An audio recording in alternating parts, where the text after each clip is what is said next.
এর retailer ID, distributor ID যার লাগবে সে আমাকে কন্ট্যাক্ট করুন।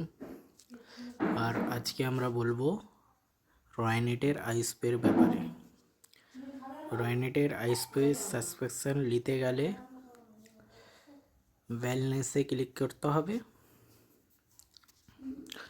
এখানে আইসপে আসবে, আইসপেতে ক্লিক করুন।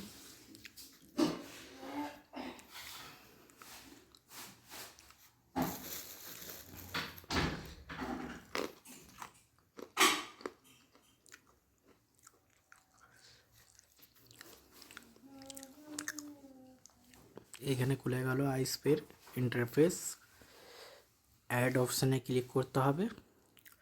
Customer mobile number, confirm mobile number, নাম, পিনকোড দিয়ে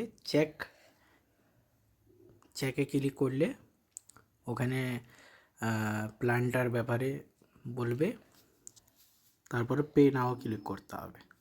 হয়ে গেল।